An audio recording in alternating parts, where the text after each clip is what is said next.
Are the Tigers a March Madness lock? Plus, a big game at Mississippi State tomorrow. Let's talk about it all right now on Locked On Mizzou.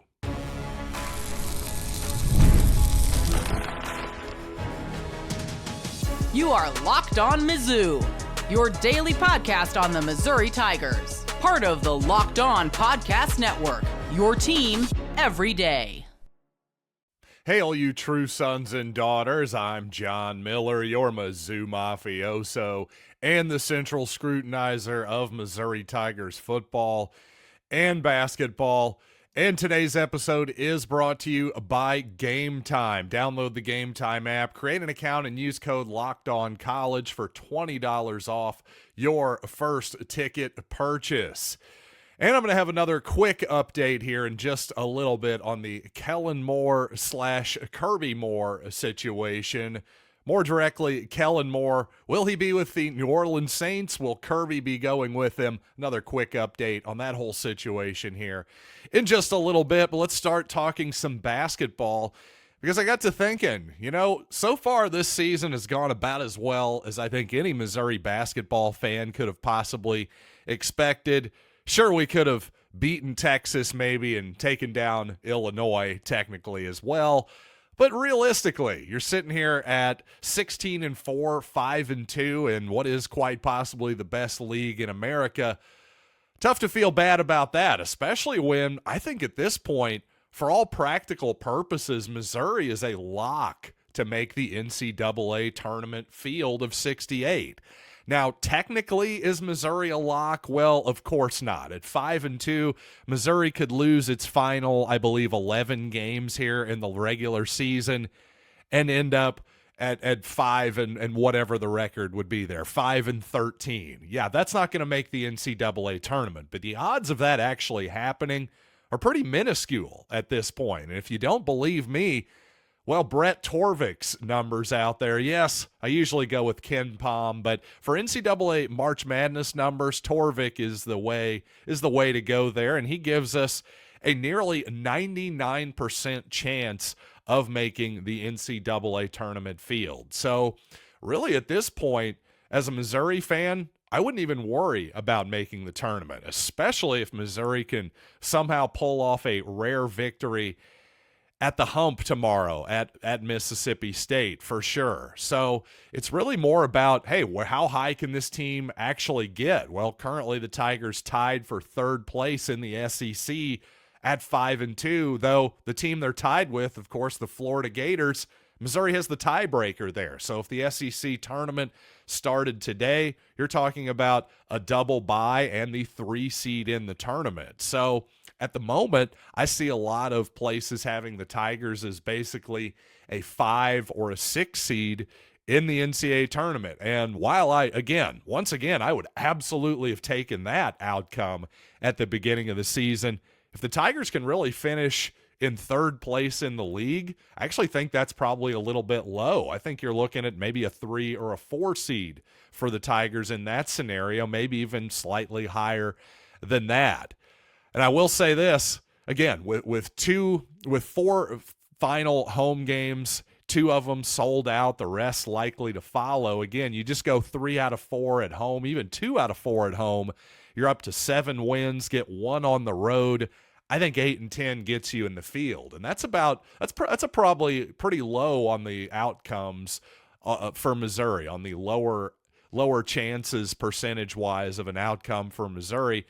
I think the odds are better that Missouri actually has a winning season in the SEC and, well, has a decent seed that we all like as well, and potentially even as high as like a 2 or a 3 seed. So it's going to be an exciting few weeks here in Columbia if you're a Missouri basketball fan. Now, obviously, along with being a really good offensive team this year, this is a much, much improved Missouri defense this season. But I will say this, Josh Hubbard for Mississippi State and also KeShawn Murphy as well, that combination in pick and roll in the half court is really going to test Missouri's half court defense. And especially because Mississippi State, not the type of team that turns the ball over a whole lot. And here's the thing with Hubbard. He's probably generously listed at 5'11". Not the biggest guy in the world, obviously, but truly he is a scoring point guard, without a doubt. A solid ball handler, assist man, not a big turnover guy, but yet a guy who puts up tons and tons of shots, as he did as a true freshman, by the way. But as a sophomore this season, well, basically all of Hubbard's efficiency numbers have gone up just a little bit. And he really is a microwave type of player in that when he gets hot really, really quickly. And if I were Missouri, if he does get hot, if he hits 3-4 shots in a row, that type of deal, and just looks like he's got it going, I think that's the moment where you start to throw a double team at him. And while Hubbard, again, not a big turnover guy or anything like that, he is a good ball handler at 5'11". I just think that Missouri's length and athleticism with guys like Trent Pierce at the small forward, for example, I think there's a real opportunity for Missouri to bother Hubbard at the point of attack. And because Mississippi State is not a great three-point shooting team, I think Missouri will have enough time to be able to rotate back and recover. Now, if Mississippi State starts knocking down three-pointers, Missouri very well could be in trouble. If Hubbard is hot and the wings are hot too, I mean, good luck. Because, again, with KeShawn Murphy setting those high ball screens for Josh Hubbard, that, again, a really, really potent combination there. Because although Murphy's not a pick-and-pop guy, once again, this is not a huge three-point shooting outfit, but he just has really good body control at 6'10", good handles for a big man. Not really unlike Mark Mitchell, honestly. Just imagine maybe even Mark Mitchell plus another inch, that type of deal. Murphy, an excellent rebounder, very effective as a short roll type of player in that pick and roll with Josh Hubbard. So if you're Missouri, I think that's your biggest concern in the half court. And if anything, I think you cheat off of those wings a little bit and see if guys like R.J. Melendez can knock down a shot. And speaking of Melendez, well, he and Josh Hubbard, by the way, both turned their ankles in the Alabama game in the first half. Both guys ended up coming back and were effective, especially Hubbard was incredibly effective, scoring, I believe, 38, if not 40 points in the ball game. The microwave was very much in full effect in that particular ball game. So Hubbard looks fine. Melendez looked fine too. But I will say that game played on a Wednesday night, just a couple days to recover here. It is possible maybe one of them could be dinged up a little bit. You know, those ankle injuries, you can tape them up. You know, once the game's over, they can stiffen up a little bit. On the other hand, hey, definitely the training staff, the type of treatments that are available are a heck of a lot different these days than they were 10, 20 years ago. So I would anticipate both of those guys will probably be fine, but it is something to watch because both of them hobbled off the court without putting much weight on either ankle. So just interesting to see both of them come back and look pretty strong in the game. Just going to keep an eye on them for the Mizzou game. That is Josh Hubbard and R.J. Melendez. Really, statistically with the Bulldogs, there's not a ton of statistics that are just going to blow your mind or anything like that. They just simply are a solid basketball team. From my perspective, they just don't do a lot of dumb things on either end of the court, offensively or defensively. And yet, as I say all of that, the more I think about this game, I really do like the matchup for the Tigers. But do I like it enough to actually pick Missouri to get a rare road victory in Starkville? Well, I'll tell you coming up in just a little bit. But first, speaking of the Missouri Tigers, hey, if you want to attend the Texas A&M game, the next Missouri home game on February 8th, well, it's sold out, but Gametime is always the place for last-minute tickets. And whether it's Mizzou basketball you're into, or maybe you want to travel to a comedy show, pro wrestling, hockey, of course, whatever it might be, it's Gametime. you got to check out the Gametime app, download it, and check out the Gametime Picks feature, which filters out all the fluff, gets you to all the best values. So take the guesswork out of buying tickets. With Gametime, download the Gametime app, create an account, and use code LOCKEDONCollege for $20 off your first purchase. Terms apply. Again, create an account and redeem code LOCKEDONCOLLEGE for $20 off. Download Gametime today. Last-minute tickets, lowest price, guaranteed. And I mentioned Josh Hubbard and KeShawn Murphy are a rather potent combination in the pick and roll. Well, speaking of potent combinations in Southeastern Conference play, the Tigers are second in defensive rebounding and second in three-point shooting in the entire conference. Now, that's a really, really excellent combination that doesn't often go together. Again, second in defensive rebounding and also second in three-point shooting. Now, I will say statistically, again, in conference play compared to the other teams in the SEC, Tigers closer to the middle of the pack in most other categories, but I will say those are two rather important categories, and especially in terms of defensive rebounding and three-point shooting, well, that's something Missouri needed a lot more of last season. Overall in conference play, Tigers fifth, the fifth best offense and the seventh best defense. So both above average units there, add it all together, and you got a well above average team. By the way, speaking of Missouri's athleticism, something I've talked a lot about this year and just their size in general, certainly that was something that was lacking a lot on last year's ball club.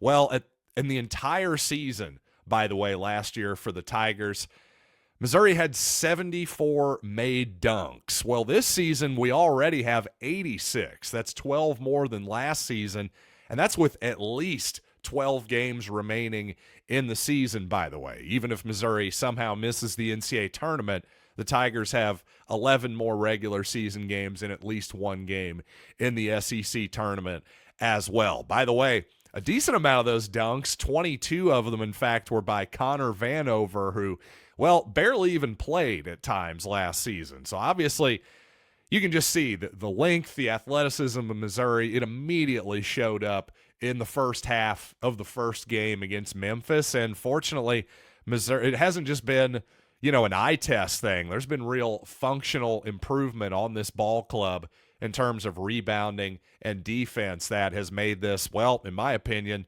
Dennis Gates' best team yet.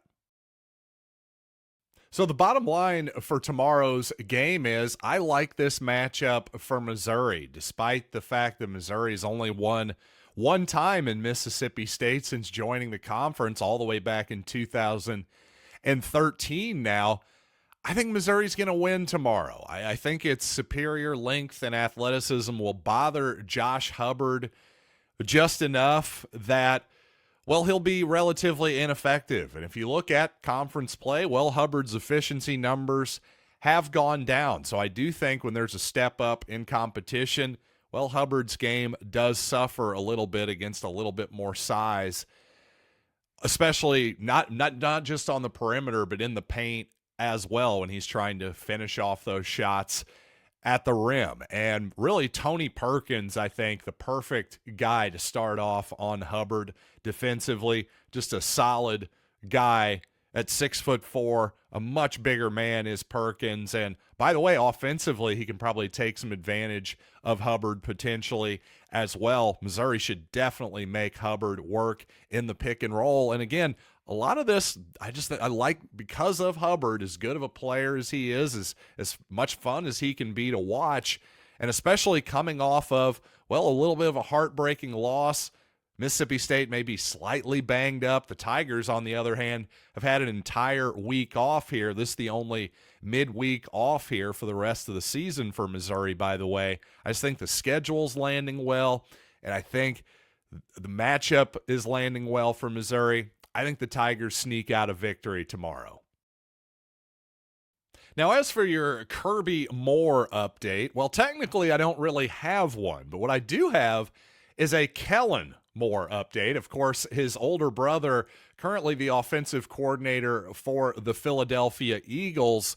More and more, it just looks like the Kellen Moore hiring is inevitable at this point. The interviews, again, hiring for the New Orleans Saints, So Kellen Moore looking to be the New Orleans Saints head coach. Interviews have been shut down, but of course with the Eagles in the Super Bowl, looking like we may have to wait another 9 or 10 days for an official answer. So that means we'll officially have an answer, I would say, about Kirby Moore in about 9 or 10 days. Now, I will just say, at this point, this is all pure speculation. There was a message board poster out there on the internet who purported to have some inside information saying, hey, Kirby's going to be following Kellen to Philadelphia.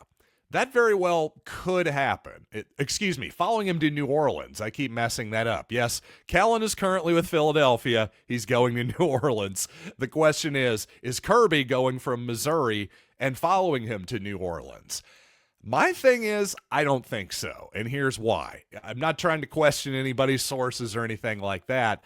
I'm just saying, knowing what I know about the NFL and the New Orleans Saints in general, well, I also know that Kirby Moore has $1.3 million coming to him next season at Missouri. That is in black ink in a contract right now. So if the Saints are going to pay him that or more, let's say $1.5 million plus, well, that's going to immediately put Kirby Moore into the top 10 of offensive coordinators in the NFL. Just based on how the New Orleans Saints and their owner, Gayle Benson, operate, I'm just not so sure that they're going to want to break the bank for an offensive coordinator, especially one who is relatively young and unproven and really completely unproven at the NFL level. That just doesn't make a ton of sense to me. Now, the argument is, hey, if you're an owner and you think Kellen Moore is your guy, well, maybe you should just give him carte blanche to hire whomever he wants as an offensive coordinator. And hey, $800,000 here or there, big whoop. That's more or less a rounding error in the NFL. Well, fair enough. I certainly have a lot of sympathy for that particular argument, but it doesn't really matter what I think or you think, how much, the difference between $500,000 here or there for an offensive coordinator. But for somebody like Gayle Benson, she may care. Again, she's not a hedge fund manager. She's the widow of a family-owned NFL franchise. This is not a situation where she just has billions of dollars in reserve. So $1 million, $500,000 here or there, it can be a lot of money depending on who your ownership group is. And just based on everything I've seen from the Saints, I'm just not really seeing it. So I could be totally wrong here. Maybe they'll be changing their strategy a little bit going forward with Kellen Moore. So maybe they'll go out and grab Kirby. I don't know. For me, just putting 2 and 2 together, I just don't think it's going to happen. I think you'll see Kirby Moore around at Mizzou again next season. And Brady Cook got the start yesterday at quarterback in the East-West Shrine game. And also got a little bit of friendly fire from one of his former teammates as well. So let's talk about that coming up in just a little bit.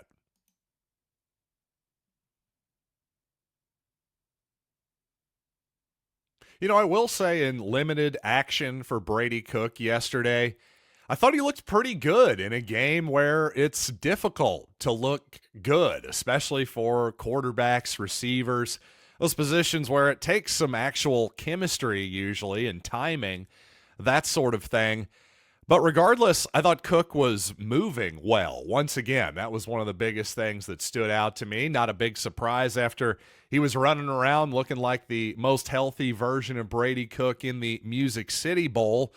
Also threw some nice back shoulder passes too, particularly to Will Shepard, the former Colorado Buffalo and Vanderbilt Commodore as well. Seemed like they did have some chemistry that maybe developed there during those East-West Shrine Bowl practices. But then Brady got back in for, sort of a 2-minute drill, I guess you could say, with his team trailing by 3 scores at the end of the first half. And he was Well, strip sacked by none other than Johnny Walker. A little bit of friendly fire there. Walker, well, one of the standouts probably defensively in the game. That was good to see. And to be fair to Brady, that was not a matter of him holding on to the ball too long. Walker, to his credit, just simply burned his man and got in the backfield, stripped Cook of the ball from his blind side. So you know what? I'm giving Walker 100% of the credit on that one.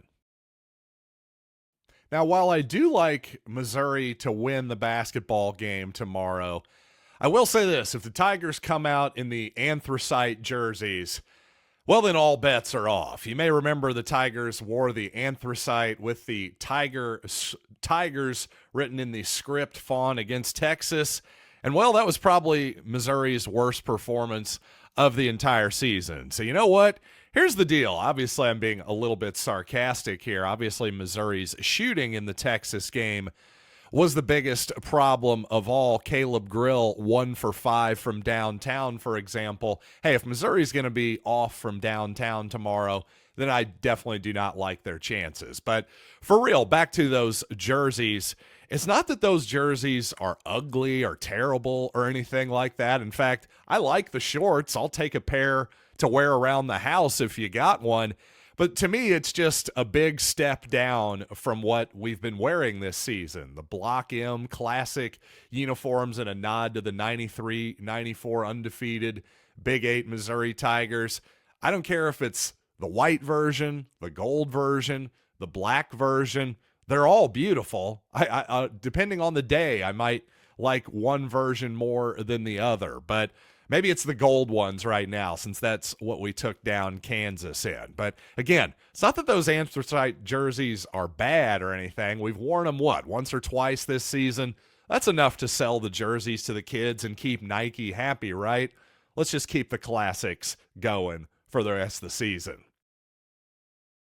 And one more note on Mississippi State. Along with KeShawn Murphy, Michael Nwoko, I think, he's a decent role guy and a decent post-up option as well. But similarly to KeShawn Murphy, neither one of those guys is shooting above 60% from the free throw line. So especially with Missouri's depth, if you're a guy like Jacob Cruz or Aiden Shaw, who finds himself in the bench, coming off the bench in the paint with a guy like Nwoku or KeShawn Murphy, especially Murphy, who's a good finisher and dunker around the rim, feel free to take a foul, really, especially if you're not in trouble in terms of the bonus, that type of thing. Sending those two particular guys to the foul line could yield some dividends for Missouri tomorrow. And thanks, as always, for making a Locked On Mizzou your first listen today. And thanks for making Locked On SEC your second listen, especially if you check out the squad on a weekly basis. I was back once again on yesterday's program, had a good time. As always, find Locked On SEC on YouTube or wherever you listen to podcasts as well. And by the way, I'll be with you post-game tomorrow talking about this Mississippi State game. Hopefully another huge victory for Missouri tomorrow. If so, I'll be patting myself on the back. But until then, I am John Miller, and this has been Locked on Mizzou.